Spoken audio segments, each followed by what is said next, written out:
So if you have your Bibles, we're going to be in Matthew chapter 2. We're going to finish our three-part study tonight. And it was just a joy to see the kids doing their play. It wasn't perfect, and I think that's the way God sees us a lot of times, is He just smiling ear to ear when He looks at us and our best efforts, because He just loves us so much, and we love those kids so much. And then also just the beautiful music so far, and don't worry, there's more to come. I'm going to keep it short tonight because I want to fellowship and have some of that great food that you guys chipped in and brought over there. Don't let that go to waste. But we have been looking the last 3 weeks specifically at the book of Matthew and his account of Jesus' birth. And what I've been trying to do is parallel what happened to Joseph in his dreams. He had 4 of them. We've already studied 2 of them the last 2 weeks, and we're studying the last 2 tonight because they kind of go hand in hand.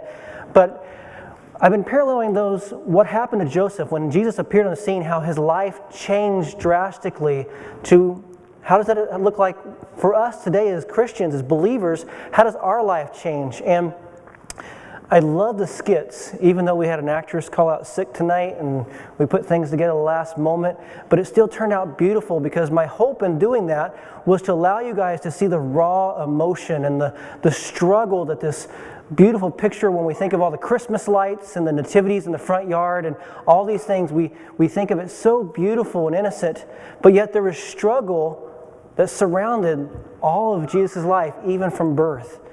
And I'm so thankful for that ministry to allow us to kind of dive into that. So let's get right into our text tonight. I want to start in verse 16 of Matthew chapter 2.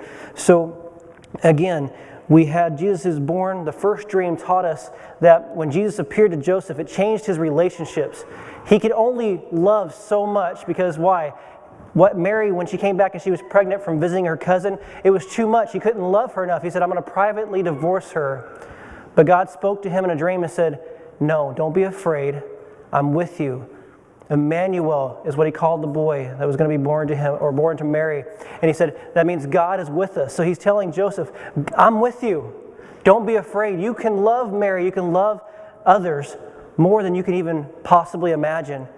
And also it changed his relationship with God, that he would be trusting in him now because he did what God would say. And then the second dream, we know that Herod was after baby Jesus. We know Herod was a creep.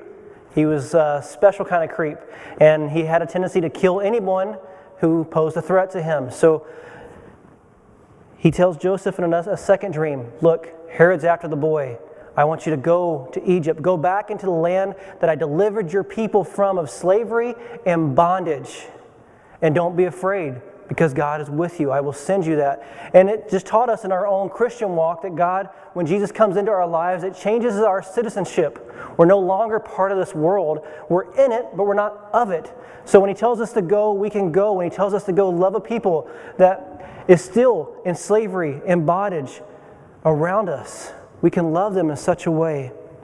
And tonight I want to explore, so we've seen all these raw emotions and the struggle, but now we get to see the darkness that Jesus was really born into.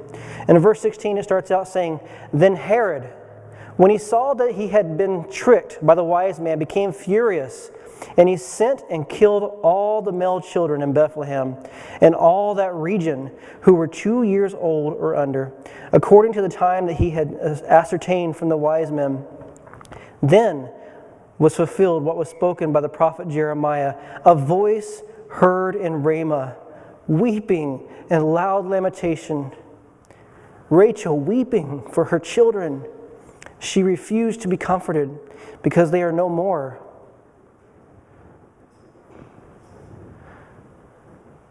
Now, these parts of scriptures, when we drive through town and we see all the beautiful things, and especially at my house, we went all out this year. Sherry can attest, we put up more lights than I've ever put up this year, and she was patient with me because it took 2 or 3 times to get them straight. And we have all the great Christmas tree, and there's presents underneath it. And sometimes we get wrapped up in the circumstances of how Jesus arrived here on earth that we forget about the purpose. And it's this verse right here, the darkness that He came to be a light in. Herod was symbolic of sin in this world. It ruled and it reigned furiously, because the wages of sin is what? Death. We learn that. He was paying people their wages. He was a killer. And we see that he got furious. furious because Jesus was here, the light was here, this innocent baby, this toddler was born, and he's upset because the light has come into the world. And the first thing that you will always notice is that the darkness will always try to stamp out the light. And that's what Herod's doing here. He's trying to kill Jesus. And babies are the most innocent form that mankind will ever be in. It is hard to think about this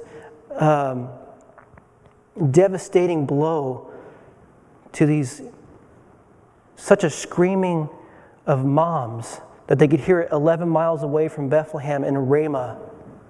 That's what they could hear, these moms shouting out, "No, don't take our kids, not mine, not mine. He isn't Jesus, he isn't the one." But this is what's hearing, this atrocity that's going on. And those kids are so innocent.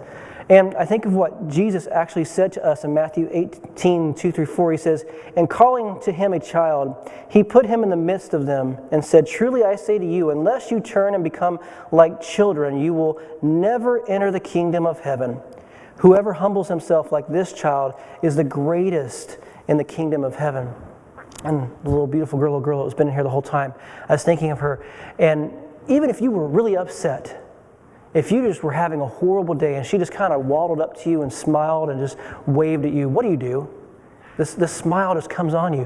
Why? Because it's innocent, it's pure, it's light, it's joy, it's hope in this little girl's eyes. No matter what you're going through, it's hope. And we shouldn't be surprised that sin is always going to try to stamp out hope. But this is why he came. It just gives us a glimpse of what the world really looks like in the spiritual realm. We get to see it firsthand here. And it's because of these texts that Jesus came. And it's interesting how Joseph deals with everything. So Herod has been in his life for a couple years now, specifically the point chasing Jesus. Now he's fled to Egypt, and they're in Egypt. Nobody really knows how long. Could be a few months, could be a couple years. We don't know how long it was. But he's waiting because he feels unsafe to bring Jesus back to where he belongs, his homeland. And he's scared of it. He's afraid of it. Why? Because Herod wants to kill him. And I was thinking this holiday season, when we think about all the gifts and everything, I had an instance where I got to share a story of, it's been about 7 Christmases ago, when we finally got reestablished in our new home. All we had to sit on were boxes. Our coffee table was a box. We had boxes on the floor for padding, and we had this little Charlie Brown Christmas tree sitting on top of a box. And that made me just think about, man, do we miss it because we're looking at how he came, or are we doing the big picture of not only how he came, but why he came? There are people this year, this Christmas, who are still hurting. They're dealing with pain and sorrow in their lives, and we don't get to take a break just because it's Christmas time. If any time, when I think of the holidays and those things, they bring up so many emotions. If you've lost a loved one, or if you've had bad news, or if you've had just lost a job, or lost a home, or you're just alone, holidays can be really hard to go through. They're devastating, but there's still hope in that. Jesus didn't leave us there. But what we have to be careful of is that we don't get distracted by all the cool things, all the glitter and the flash, and then we don't resort to that halfway being a Christian and say, look, I'm going to try to distract the person who's in pain by getting them a gift or showing them the lights or these things. There needs to be really substance in the way that we love people, especially in the holidays. We have family members who are hurting, family members who are lost, and they don't want to just know, hey, I don't want to know about just Jesus with all the Christmas lights and the trees and the shopping and those things. I need truth. I need something in me. And let's pick up in verse 19. So this is what they're facing, is this darkness. And they get this little bit of hope. But when Herod died, behold, an angel of the Lord appeared in a dream to Joseph in Egypt, saying, Rise and take the child and his mother and go to the land of Israel, for those who sought the child's life are dead. And he rose and took the child and his mother and went to the land of Israel. But when he heard that Archelaus was reigning over Judea in place of his father Herod, he was afraid to go there. So we were getting to share our story with some friends of ours. And as we shared God taking us not only into the darkness, but out of the darkness, we had a testimony He brought us out of it. It became painfully clear that one of the individuals that we were talking to was still holding on to pain they had been through. They couldn't handle just the emotion. And it just broke me how sometimes as fellow Christians, as fellow family members of Christ, that we forget about, because we think about everything that God has done for us, that we forget that there are still people that need our love and our support right now. And I was just thinking about this, how, man, Herod is dead. We get a break. The trial, the tribulation that we're going through has ceased for a minute. But then what? They realize it's not over. There's still going to be the next thing, this Archelaus. And both of these things, you had the dad, King Herod. Archelaus was just as bad. He decided one Passover just to go ahead and kill 3,000 Jews. So, and he was probably one of the worst rulers in history. It took him about 10 years to get, finally, it got so bad that we read about how Jesus always was trying to reconciliation between the Jews and Samaritans. Well, this guy did it. He was so bad, they got together and said, hey, we got to do something, so we're going to join up and we're going to put a decree out to Rome and say, hey, if you don't get rid of him, we're going to revolt. And so Rome gets rid of him. So it brought them together because of his poor rule and reign. And he was, again, a murderer, a horrible human being, just like his father was before him. And I was just thinking about this, that we have to be prepared as we're walking through this Christmas season, that, yeah, the Herods might be behind us, but there's always something else in this world. Why? Because we live in a fallen world. We live in a fallen state, a fallen darkness that's constantly surrounding us. But we have something different. And what Joseph did next was so interesting to me. Because if you look in the next verse,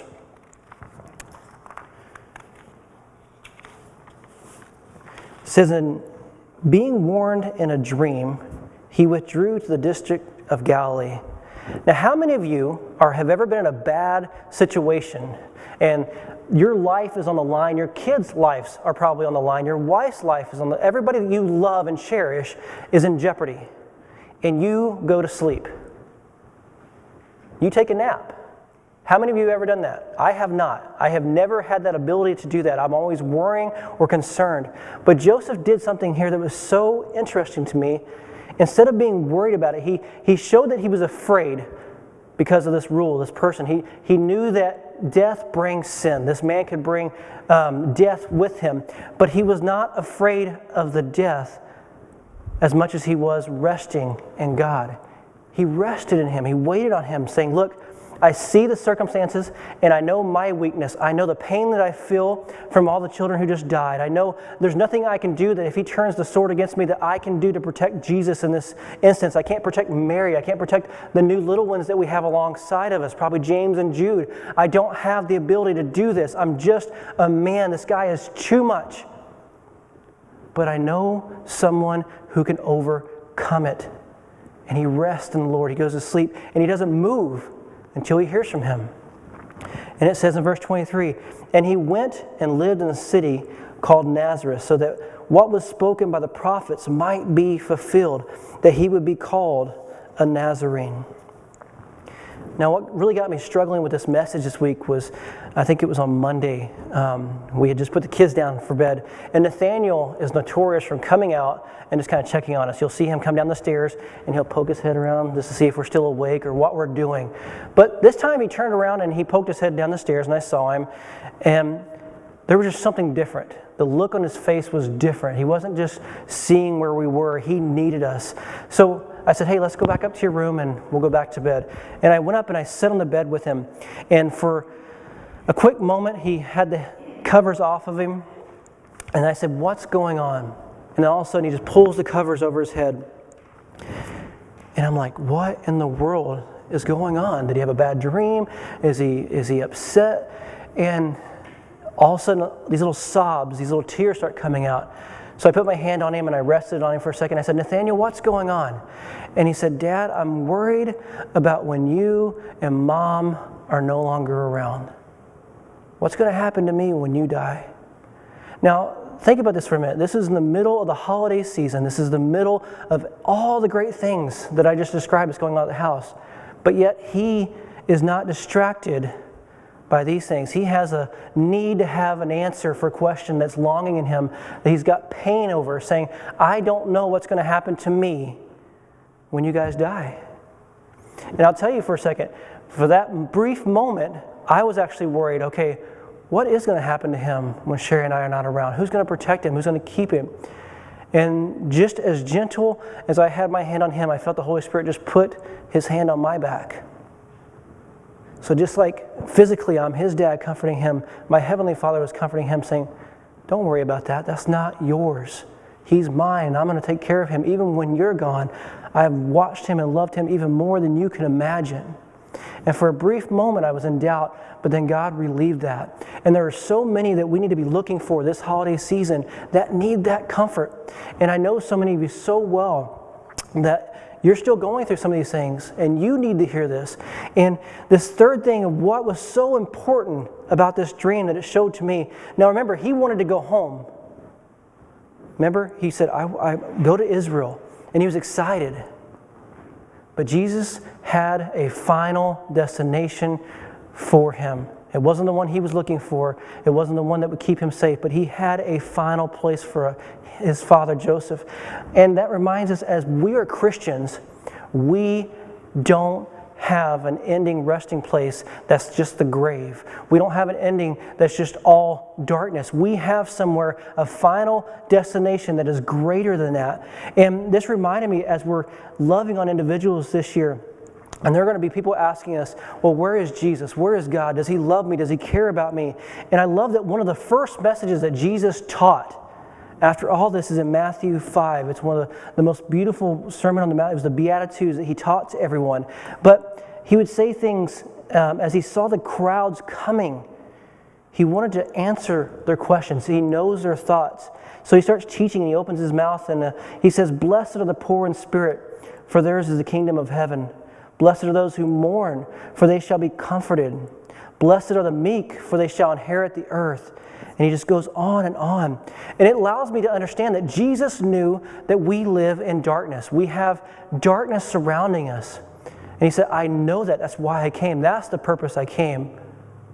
All the things that surrounded me just presented who I was, but the purpose is because I know there's hurting people in this world. And he goes on to say, blessed are you when others revile you and persecute you and utter all kinds of evil against you falsely on my account. Rejoice and be glad, for your reward is great in heaven.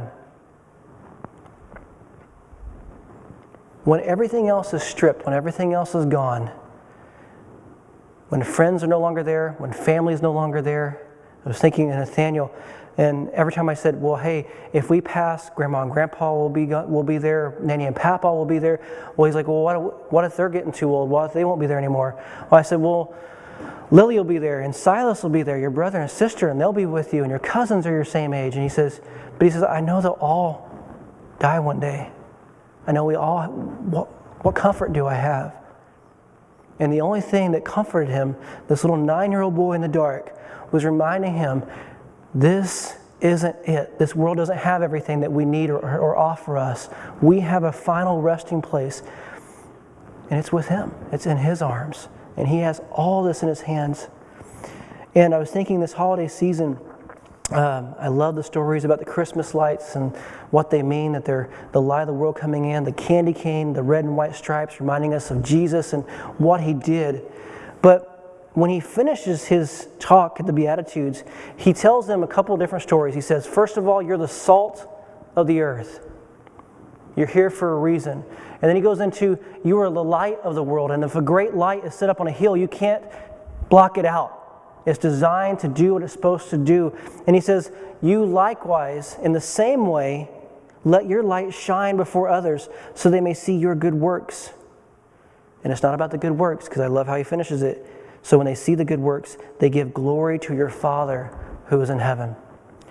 And as we prepare to pray, and I ask Phil and Jenny to come up and get ready for your song tonight, I just really want us to be focused on that, yes, when Jesus appears in our lives, he changes our relationship status with everyone around us, including God. And as we learn even sin, as Joseph fled away from Herod, he changes our citizenship so that we can go into this world and deliver the gospel message with no strings holding us, no chains holding us down. We can go in, and why? Because Emmanuel, God is with us. We can do those things. But when the fiery darts feel too much, or the darkness is too heavy, He always goes back to, remember, this isn't it. Your reward, your great reward, is in heaven. That is our final destination.